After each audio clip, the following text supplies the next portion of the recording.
Donc on continue. Oui.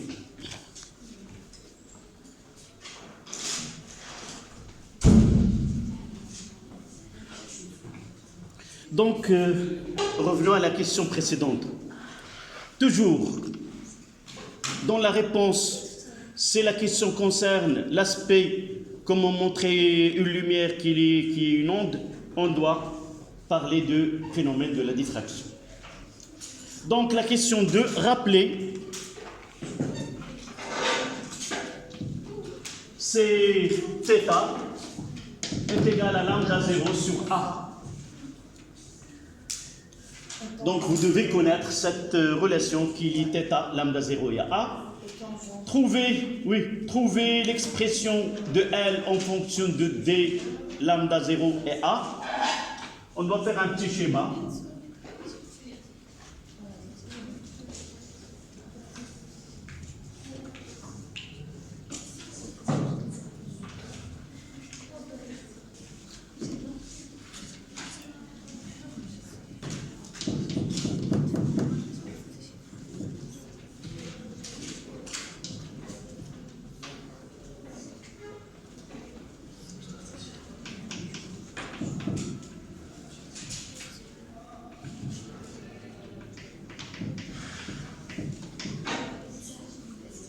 Il y a L sur 2, il y a θ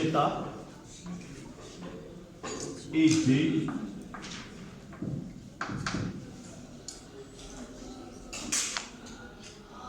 Donc, tangente de θ. Tangente de θ est égale à L sur 2 sur D. Puisque D est très grande devant L, par la suite, C est égal à θ. Donc, θ, on peut dire que θ est égal à lambda sur 2D. Lambda 0, oui. Il est noté lambda 0. Et θ est égal à lambda 0 sur A. Et de là, on peut dire que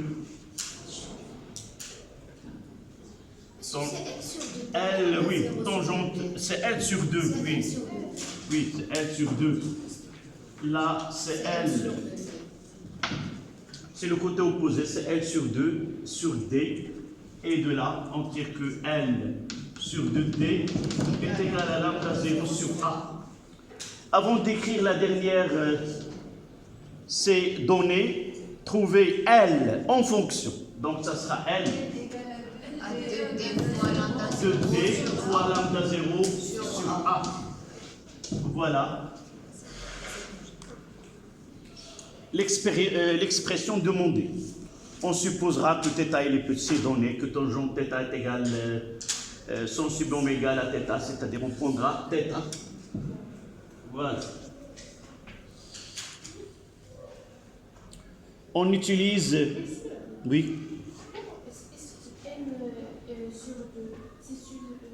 C'est le côté opposé. La tangente, c'est le côté opposé sur le côté adjacent. Voilà le schéma que je vais utiliser. Là, c'est L sur 2. Là, c'est D. Et voilà θ. Là, c'est un angle droit. Donc, tangente θ, c'est le côté opposé. Côté opposé sur le côté adjacent. C'est-à-dire L sur 2 sur D. Et vous savez que le sinus, c'est le côté opposé sur l'hypoténuse. Et le cosinus, c'est le côté adjacent sur l'hypoténuse. La question, en utilisant la courbe ci-après, déterminer la longueur d'onde lambda 0. Ça, c'est la question 4.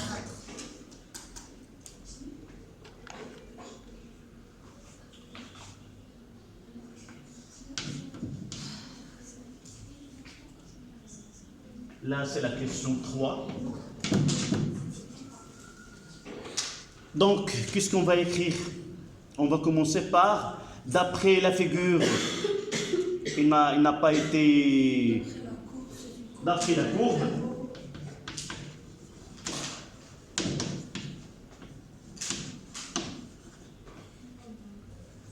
Nous avons L est égal à K sur A.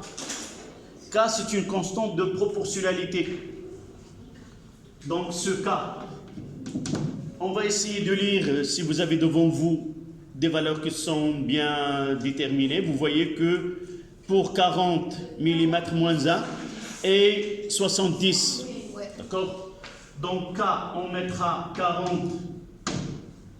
Le côté opposé, c'est 70. Faisons 70 mm, c'est fois 10. Essayons de voir les unités. Millimètre moins 1. Donc, il vaut mieux de travailler dans le système international pour faciliter. D'accord? C'est 70 fois 10 moins 3, moins 0, sur 40 fois 10 moins 3 moins 1. D'accord? Oui. Merci. Fois 10 moins 3 moins 1 moins 0. Et nous aurons K est égal, c'est 70 divisé par 40, 10 moins 3. Et 10 à la puissance 3 en haut, c'est 10 moins 3, ça donne 10 moins 6. D'accord? Est-ce que vous êtes d'accord? Oui. D'accord? Donc ça donne combien?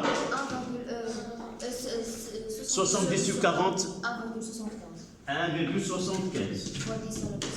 Fois 10 moins 6. Unité internationale. Ça sera, non, ça sera, là c'est en mètres. Et là, c'est mètre moins 1, c'est en mètre. Donc là, d'accord, on va revenir à cette relation-là. Celle-là. Ça, c'est la relation 1. Et là, c'est la relation 2.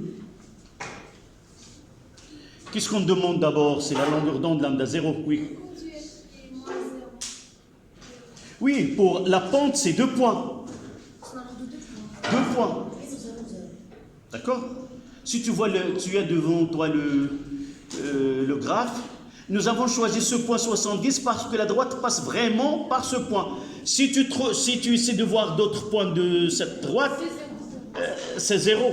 Donc les 2 points les plus certains, ça sera 70, 40 et 0, 0. Donc, essayons d'écrire celle-là. Là, L est égale à 2D fois lambda 0 fois 1 sur A. S'il vous plaît. S'il vous plaît, oui. Comment?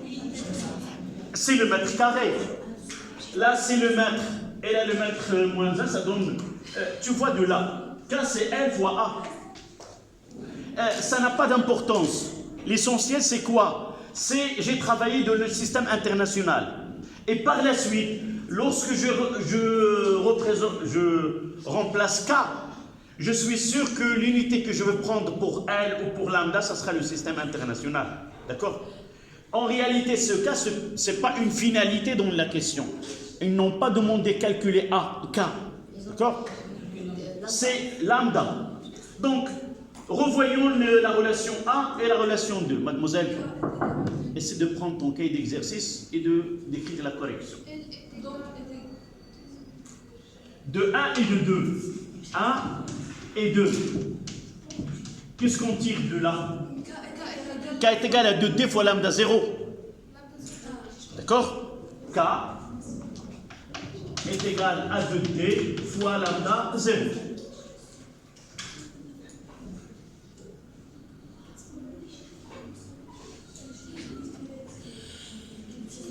De là, je vais reprendre ici. Vous êtes d'accord? Est-ce que je... Écoute, on fait une petite comparaison entre celle-là et celle-là. Elle est là. Oui. La relation finale, K est égal à D fois lambda, puis on remplace lambda à l'autre côté. Non, là c'est plus. Là, si tu remplaces, tu vas faire des calculs. On fait une comparaison. Je compare celle-là à celle-là. Elle est là.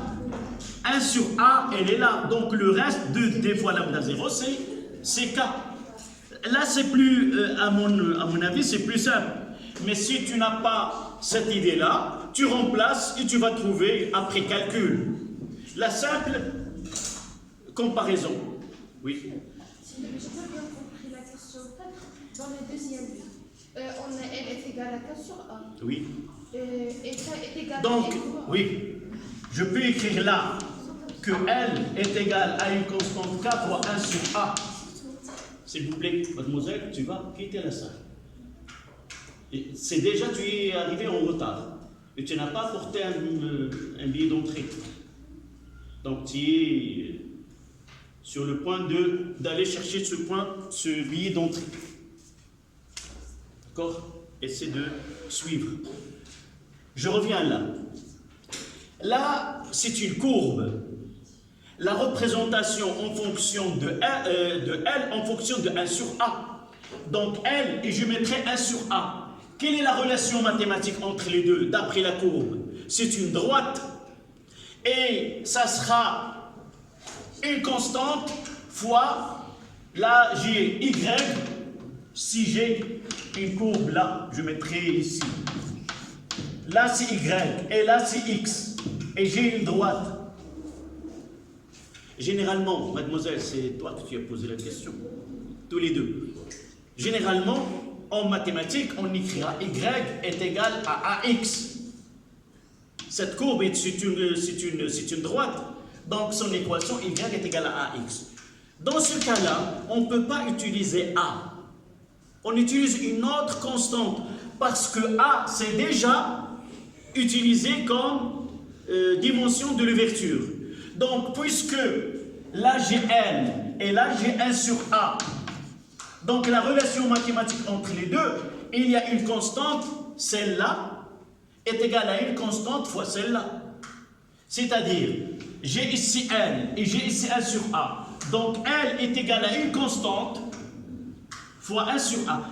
Les mathématiques me disent que cette constante-là, elle est déterminée à partir de la pente de cette courbe. D'accord? C'est le coefficient directeur de cette droite.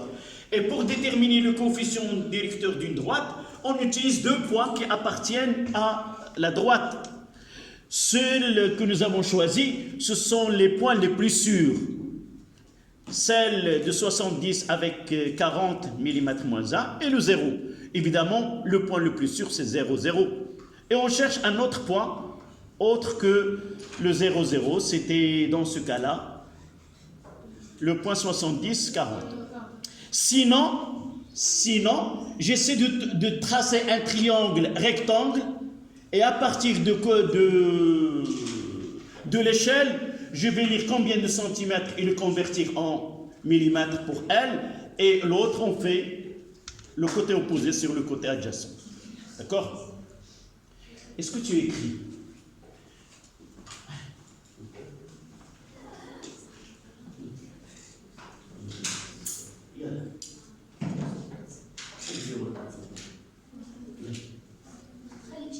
خليه ولا بدي معك يلا امشي جيب داك D'accord? Donc de là, on va essayer de calculer cette lambda 0.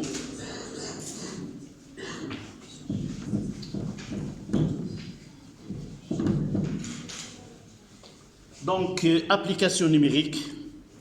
Nous l'avons déjà calculé. Oui. Combien nous avons trouvé? Donc, lambda 0 est égal à K sur 2D, qui est égal à 1,75 fois 10 moins 2, moins 6, sur 2 fois combien de D? 1,5. Tu mets 1,5 c'est par la bête. Comment? Oui, on travaille dans le système. C'est pour cela que j'ai utilisé K en unité internationale. C'est le mètre carré. Et là, c'est le mètre. Donc, par simplification, lambda, ça sera en mètres. Ça donne combien?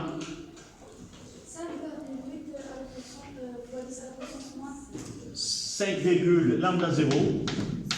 5,8 fois 10 moins 7 mètres.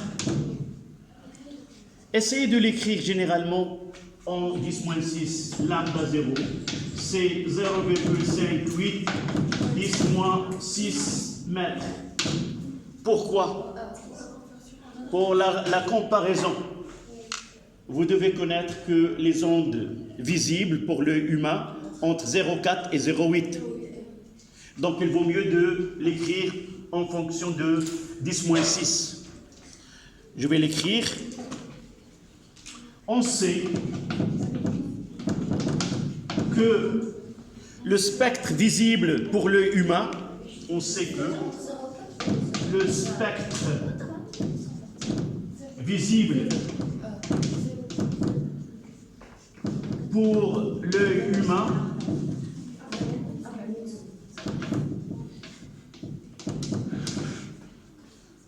c'est lambda 0. Évidemment, dans l'air, c'est 0,4 micromètres et 0,8 micromètres. Par suite, cette lumière, elle est visible.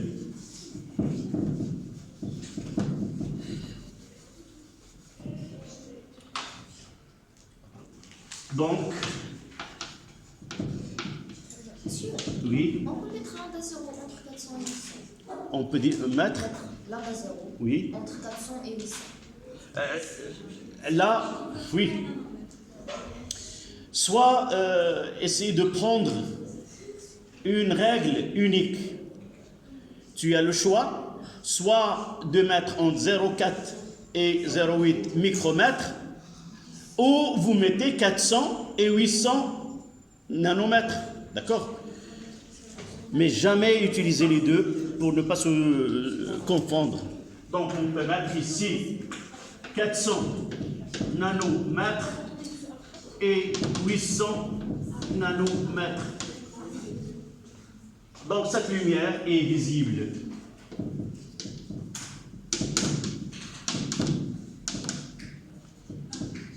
Et visible.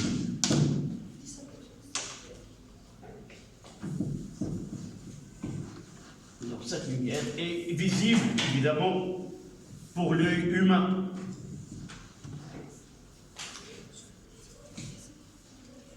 Il y a des lumières qui ne sont pas visibles par l'œil humain et vues par d'autres, des animaux ou autres. C'était la question, la dernière question. Oui. L'exercice suivant, ce sont des questions de choix.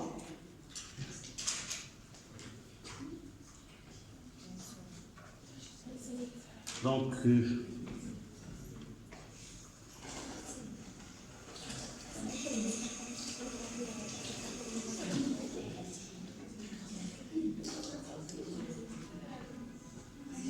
vais essayer de... Ça y est, vous avez peu. يلا essayez de. يلا واكتب واش كتعاين. كتقول لي لا وعاد تحدث. Bien. Cette fois-ci, tu es revenu avec un billet d'entrée. Si tu continues de parler, tu vas sortir. C'est pas le moment de parler. Gratuitement comme ça. Oui. Micromètre. Micromètre là. Voilà. Micromètre, ou on utilise 400 nanomètres, 800 nanomètres. Ça y est? Monsieur, une unité que je l'ai vue dans l'exercice, c'était 10 à la puissance, je crois, moins. Oui, c'est pico. Pico, On le verra en électricité pour les... D'accord? Mais généralement dans les micro au nano. D'accord?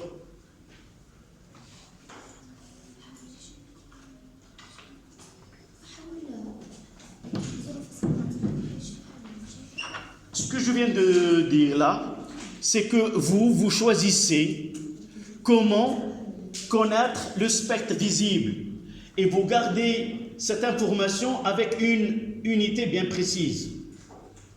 Vous dites, pour les ondes, pour les lumières visibles, c'est entre, vous avez le choix, soit de dire entre 0,4 et 0,8 micromètres, soit vous utilisez 400 ou 800 nanomètres. Monsieur, Oui. on doit écrire micromètre dans la deuxième. Non, c'est déjà 10-6. Ah, c'est déjà 10. C'est là, c'est micromètres. D'accord? Donc, je mettrai ici 1 micromètre, c'est 10 moins 6 mètres. Et 1 nanomètre, c'est 10 moins 9 mètres. Et tu as parlé d'un picomètre. On ne le rencontre pas dans les applications. C'est 10 moins 12 mètres. On le trouvera en électricité pour des capacités. On parlera d'une capacité de 1 picofarad ou autre. On verra ceci par la suite. D'accord? Donc, Monsieur, ça veut dire si je veux transformer 0,58 fois 10 en nanomètre, je vais le multiplier avec 10 à la puissance moins 9. oui, Si je veux le transformer en nanomètre. c'est exact. C'est exact. Mais c'est pour cela que j'ai dit, il vaut mieux de l'apprendre comme ça, sans faire de conversion. Ce qui reste, lorsque tu travailleras dans le système international, généralement, s'il appartient au domaine visible, vous aurez ici 10-6. D'accord? Au 10-7, c'est facile de convertir de 10-7 à 10-6 que de convertir de 10-6 à 10-9. D'accord? C'est tout simplement, personnellement, toujours je garde en micromètres de 0,4 à 0,8. D'accord? Sauf, oui. Au-delà de cet intervalle n'est pas visible par l'œil humain.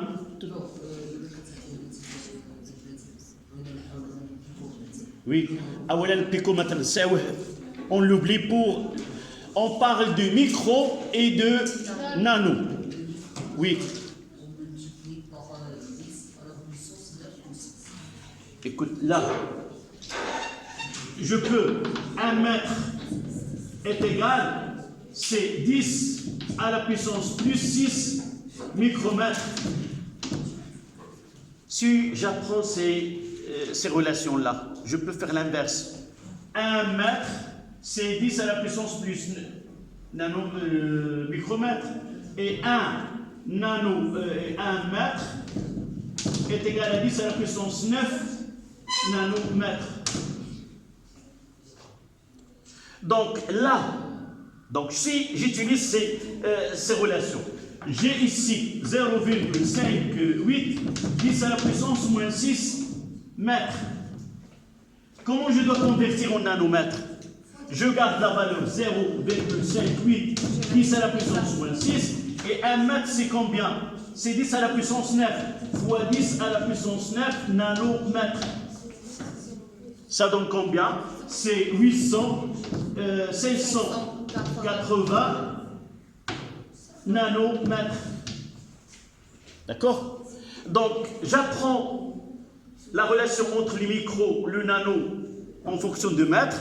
Et par la suite, si j'ai le mètre, j'ai multiplié 10 à la puissance 6, 10 à la puissance 6. Ça donne 1 mètre est égal à 10 à la puissance 6 micromètres.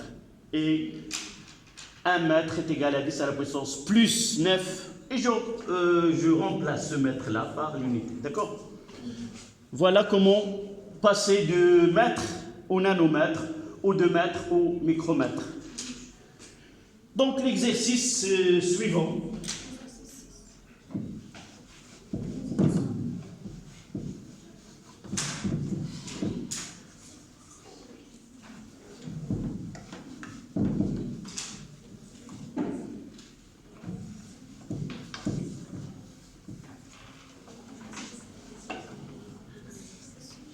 C'est l'exercice, ça sera numéro 3.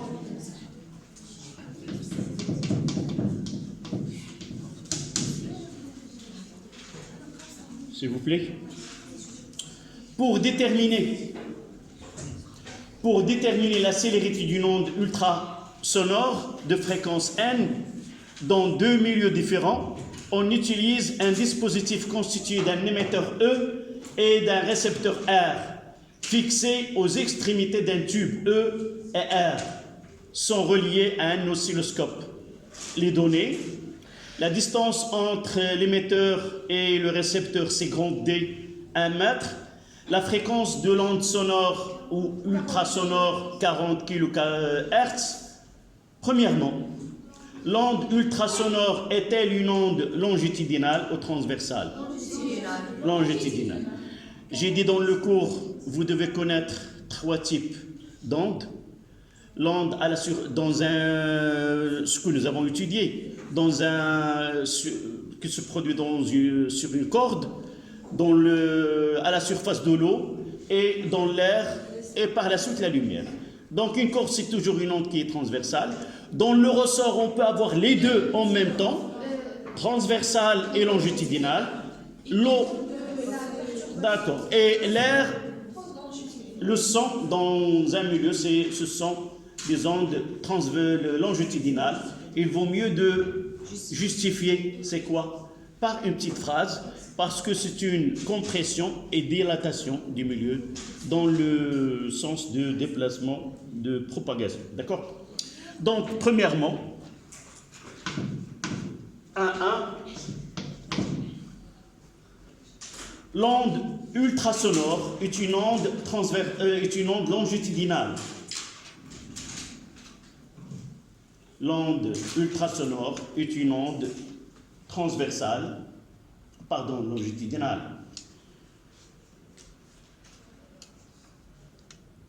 Car c'est une compression et dilatation.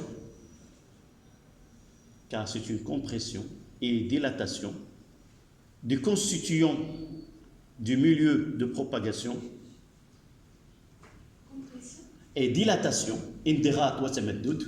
compression et dilatation des constituants du milieu de propagation dans la même direction de propagation, dans la même direction de la propagation. Monsieur, et si on a fait la même justification de la direction de perturbation intercom? Oui, c'est quoi la perturbation? Oui. Si on utilise comme ça vaguement perturbation, mais il vaut mieux de dire c'est quoi cette perturbation? C'est une compression et dilatation s'il s'agit de l'air, des molécules que constitue l'air. S'il s'agit d'un ressort, ce sont ces spires qui se dilatent et se compressent. D'accord? Il vaut mieux d'utiliser ce terme. Oui, tu me donnes où tu t'es arrêté. Du milieu de propagation. Du milieu de propagation. Non, dans la direction de propagation. Du milieu de propagation dans la direction. Non, des constituants du milieu. Non, on le garde. On n'ajoute pas propagation. On le mettra par la suite. Parce que parler de compression et dilatation, il faut obligatoirement dire dans quelle direction s'effectue cette dilatation. Donc on est obligé de dire la direction de la propagation de l'onde. La direction de la propagation de l'onde. Voilà la première question. Deuxième question. On remplit le tube par de l'eau. L'oscilloscope ci-contre représente le signal émis par E et celui reçu par R. Recopiez sur votre copie le numéro de la question et écrire la lettre correspondante à la proposition vraie. Là, ce sont des propositions. Vous mettez A, par exemple, de 1, C. C'est A ou B ou C ou D. D'abord, le travail... Comment? Oui, évidemment, le calcul sera sur le feuille de brouillon. Et vous répondez 2A uniquement, par exemple, dans ce cas-là, c'est C. D'accord? Donc, 2A, pour moi, je vais calculer V est égal à T sur delta de T. Avec D est égal à 1. D, c'est 1 mètre. Et Et delta de T, c'est combien? 6 fois 0,1. C'est 6 fois 0,1 fois 10 moins 3. Donc, V, ça sera 1000 divisé, ça donne 1667. Donc, 1666,6. Donc, on mettra que la réponse, c'est la réponse C. V est égal à 1667 mètres secondes moins. Ce travail-là se fait sur la feuille de brouillon. Vous mettez 2A. C'était 2A. Voilà la réponse que vous allez. Même V est égal, ce n'est pas la peine. Vous mettez que C. Oui. Oui. Sur la feuille, c'est pas ça ne nous intéresse pas ce que tu as noté, mais la réponse. Est-ce que tu as fait les calculs sur la feuille? Est-ce que pour la question de 1, tu as fait les calculs sur la feuille? Tu l'as fait. C'est pas la peine parce que là, c'est demander uniquement, c'est pas justifier votre choix. Si vous avez, par exemple, écrire le numéro et justifier votre choix, vous allez faire comme ça. Mais pour moi, autant que prof, je corrige, je dois vous montrer que la réalité, c'est pas en regardant qu'on va choisir. C'est un calcul que vous devez faire. La question de 2. La longueur d'onde du ultrasonore vaut. Donc, le calcul lambda est égal Lambda fois V sur N. V sur N. C'est 1. Donc, est égal à 1,667 divisé par N, c'est combien? 40. C'est exact. 40, 10 à la puissance plus 3. C'est 41,7. D'accord? D'abord, je vais écrire celle-là. Ça donne combien? Donnez-moi en utilisant une calculatrice.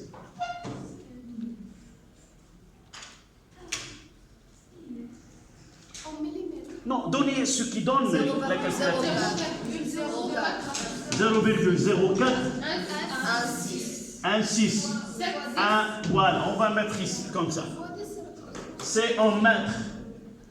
Et là, je vais convertir que lambda est égal à 41,7 mm. Et la réponse que je dois faire, c'est D. Donc, D. Réponse juste.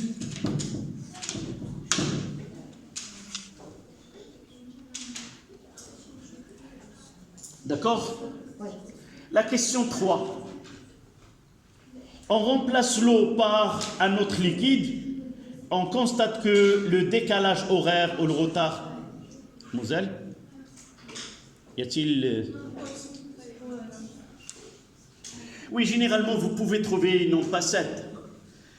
Dans des questions comme ça, vous prenez la valeur la plus proche. D'accord? Même dans le calcul 1667, en réalité, c'est 1667,666. Donc, la plus proche, jamais on vous donne des valeurs qui sont assez proches pour ne pas avoir une confusion. Donc, on remplace l'eau par un autre liquide. On constate que le décalage horaire ou le retard, si vous voulez, entre le signal émis et le signal reçu, c'est delta de t égale 0,9 secondes. la célérité des ultrasons dans le liquide a-t-elle augmenté ou diminué par rapport à celle de l'eau? Justifié. Donc la question c'est 3. Donc la célérité V est égale à D sur delta de T. D c'est la même distance, c'est 1 mètre, divisé par 0,9. V ça donne 1,11. 1,11 mètres secondes moins 1.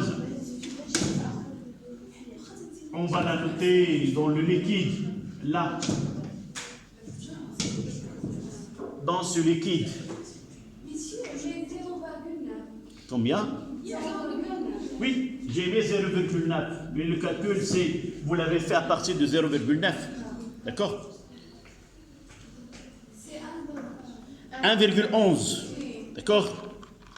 Donc, qu'est-ce qu'on constate? Que la vitesse V supérieure à V de liquide. Oui. Supérieure. Donc, pour répondre d'une façon plus... On va relire. Généralement, on fait des calculs et pour formuler la justification ou, par exemple, on veut déduire, qu'est-ce que vous en dites? La célérité dans le liquide a-t-elle augmenté ou diminué? Donc, on va écrire que la vitesse a diminué. D'accord? La première des choses, la vitesse Car la célérité a diminué. La célérité, c'est la vitesse. D'accord? On peut utiliser la célérité de propagation à la vitesse de propagation où la célérité a diminué. Par rapport à celle de l'eau, c'est exact, justifié. On peut dire que la densité. Oui, nous avons dit que la vitesse avec laquelle se propage une onde mécanique, c'est une propriété du milieu. Donc, vous avez utilisé la densité. Je ne peux pas utiliser la densité parce qu'ils n'ont pas donné les valeurs de la densité de l'eau et de ce liquide-là. Mais d'une façon générale, là, un liquide avec l'air ou avec l'eau, on parlera que la vitesse change avec la nature du milieu. Parce que les constituants de ce milieu, c'est eux qui participent dans la propagation de cette onde. Donc on dira tout simplement que la vitesse de propagation de l'onde est une propriété du milieu, dépend du milieu. Monsieur, Oui. la vitesse, il dépend seulement de le milieu. Dans ce cas-là, d'un liquide, non, nous l'avons vu dans le cours. Tu revois le cours, quelles sont les propriétés de propagation. Mais dans ce cas-là, nous avons, écoute, dans certains cas, dans certains exercices, on n'est pas obligé de connaître toutes les informations.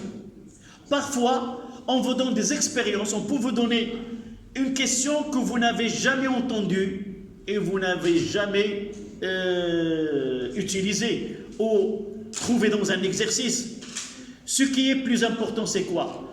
Comment, à partir des données, donner ton opinion ou essayer d'expliquer. D'accord? On peut vous parler de quelque chose qui est inhabituel, mais vous aurez toutes les données pour répondre. D'accord? Par exemple, ici, on peut parler de la vitesse d'un milieu et d'un autre, c'est-à-dire, on peut trouver la même vitesse, et on dira quoi? Que la propagation de l'onde, elle est indépendante du milieu, entre les deux. Donc, les deux milieux ne peuvent pas... d'accord? Sauf là, parfois on peut utiliser la fréquence. Essayez d'être un peu... Des vitesses différentes avec des fréquences, on parle à un milieu dispersif. C'est ça les trucs qu'on peut trouver dans nos questions. Essayez de les maîtriser. Donc la phrase qu'on doit écrire, la vitesse diminue. Donc, la vitesse de propagation de l'onde dépend du milieu de propagation.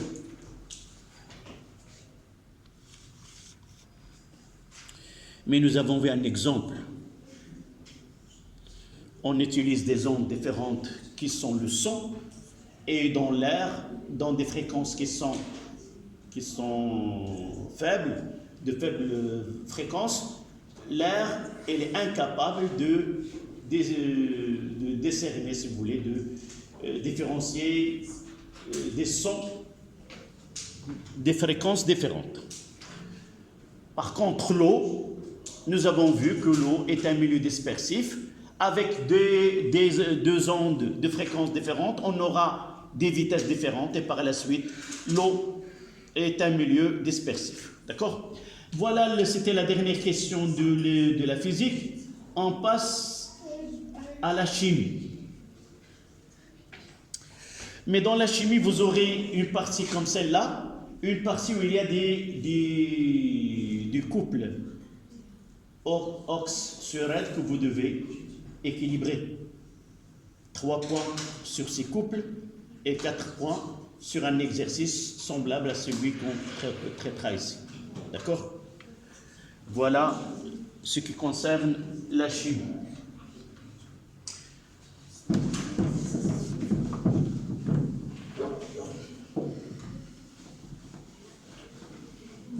J'ai dit que l'exercice que nous venons, le premier, peut être reformulé avec une onde qui est circulaire. D'accord? Donc l'exercice de chimie. L'effet de la concentration initiale des réactifs sur la vitesse de la réaction chimique.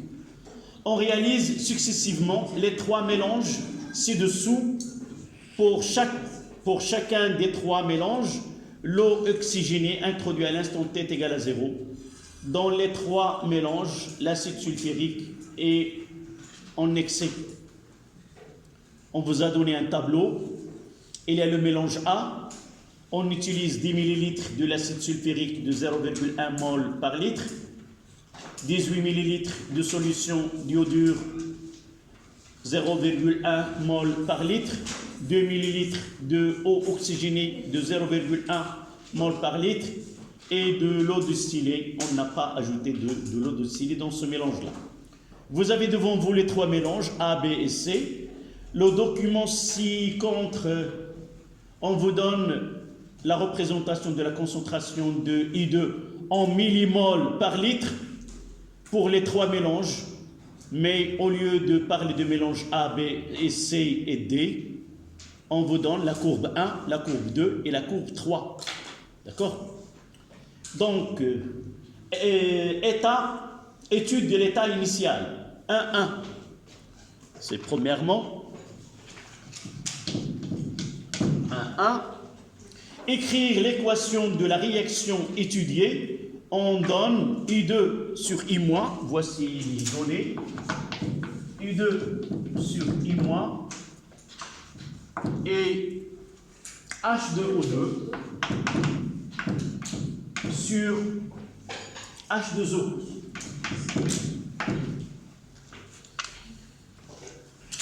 Comment dois-je procéder pour faire, oui, tu fais comme ça pour répondre ou uniquement c'est un geste?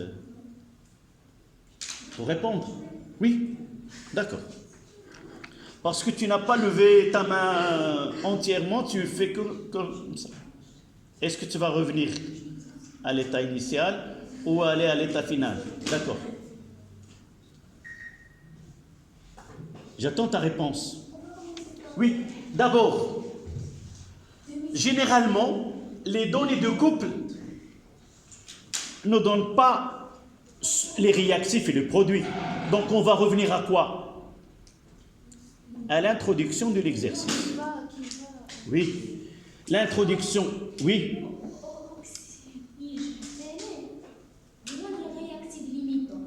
Non, là, d'abord,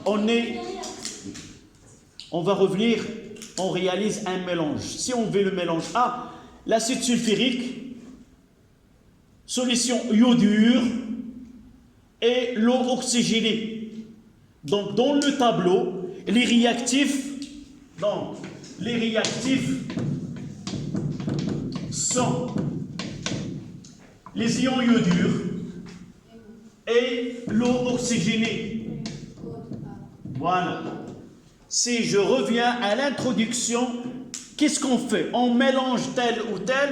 Dans ce cas-là, on n'a pas donné des phrases, mais on nous a donné un tableau. Et vous voyez, réactif, mélange A, mélange B, mélange C. Donc réactif, c'est-à-dire ce que je dois écrire là.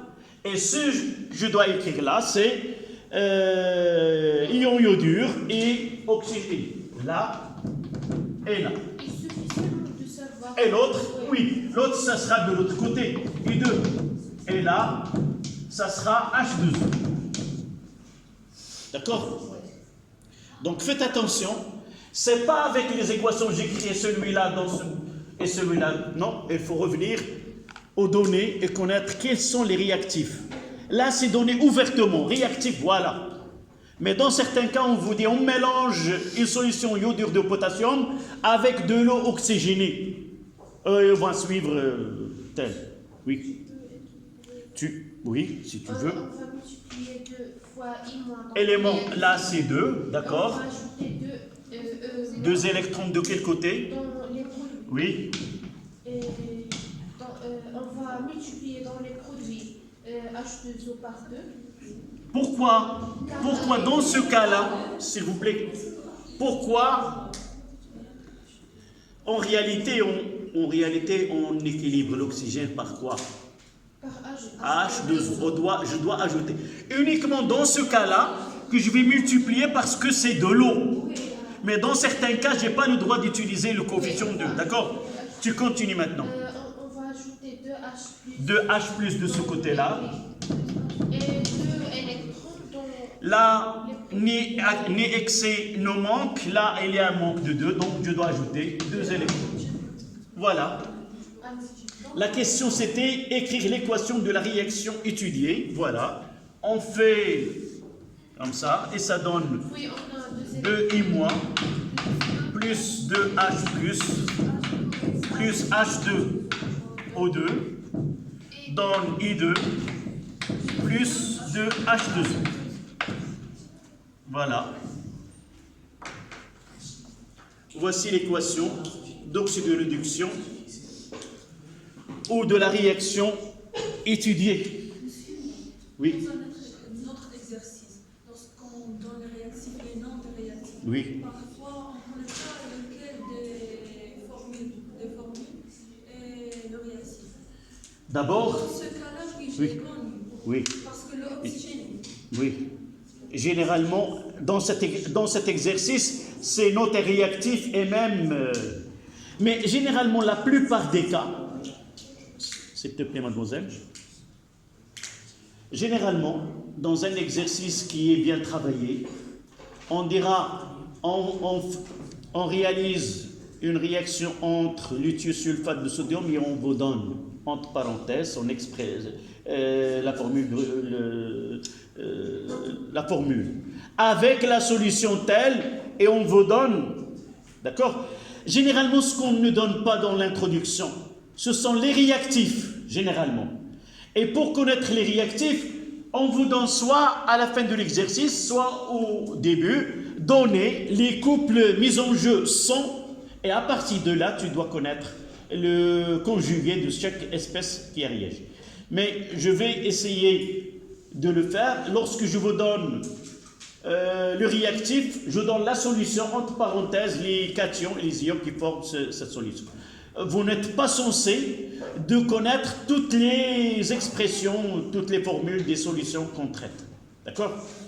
Voilà. Donc, voici la première 1.1. La question 1.2. Calculer la concentration molaire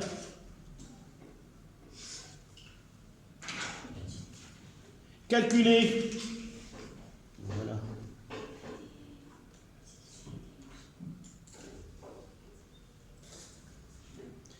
Calculer la concentration molaire de l'eau oxygénée et des ions iodures pour chaque mélange. Oui. On a N est égal à C fois V, alors C est égal à N sur V total.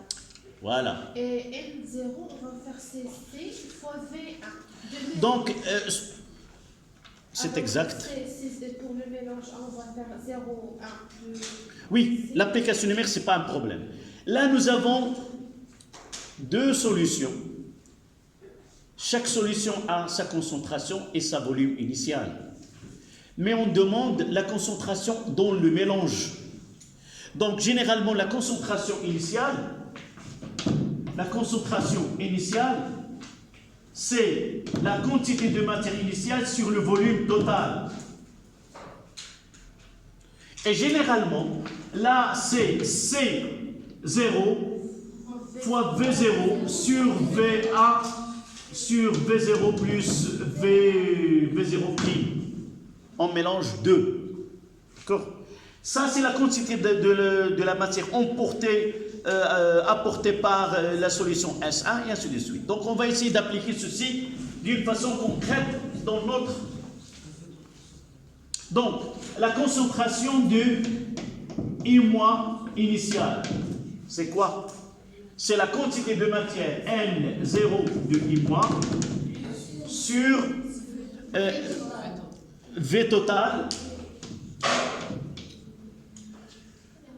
qui est égal à, là, dans cet exercice, on ne vous a pas mentionné de concentration C1 égale de concentration, d'accord? Oui, ils ont donné... Oui, ils ne sont pas mentionnés par des lettres, c'est ça ce que je veux dire. Donc, on va, dans cet exercice, on va donner à la solution iodure C1 et V1, on donnera à l'eau oxygénée C2 et V2, d'accord? Donc, ça sera C1 V1 sur V1 plus V2. Et la concentration de H2O2, ça sera C2 V2 sur V1 plus V2. D'accord? Là, nous avons trois mélanges. Comment dois-je procéder pour répondre? Je ferai une application numérique pour le mélange A.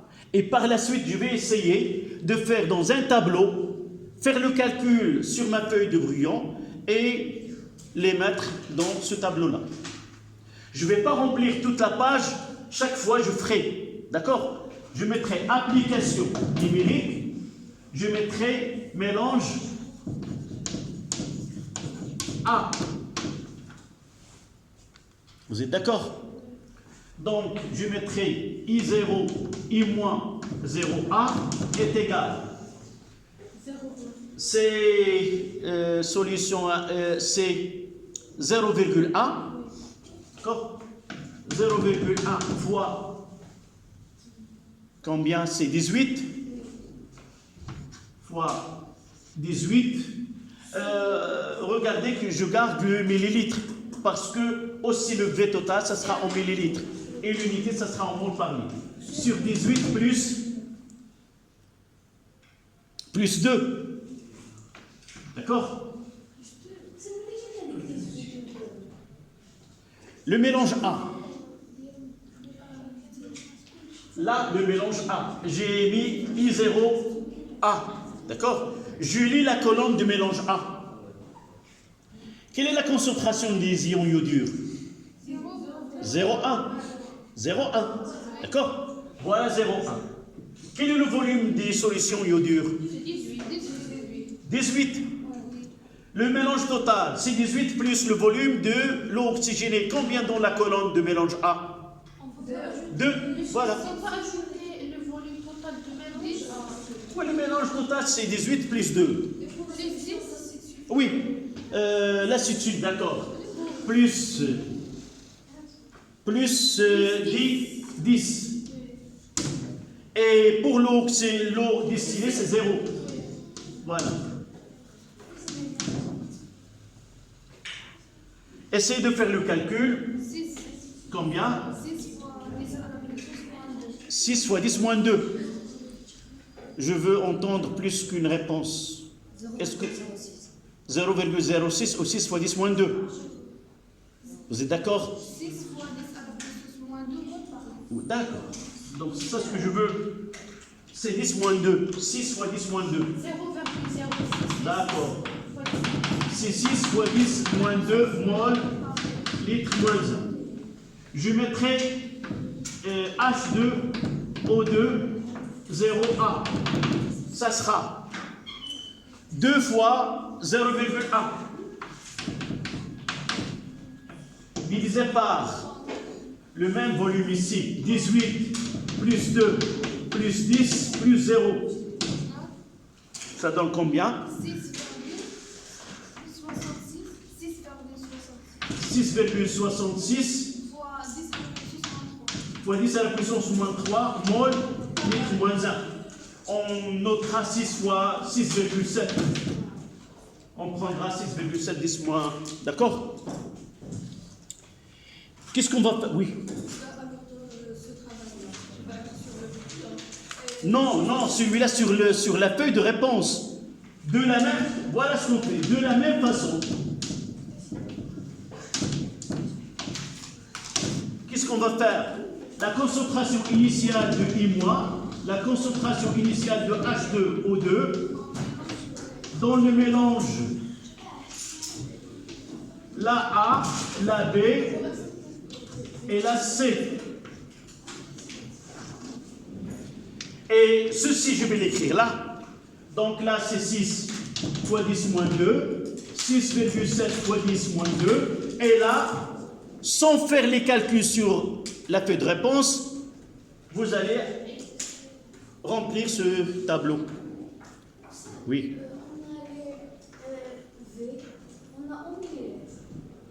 Oui.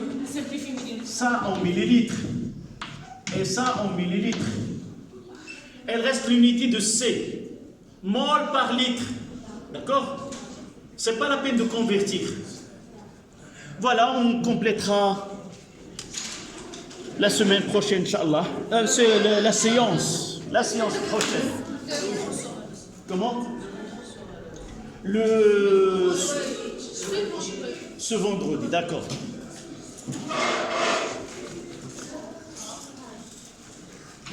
Voilà.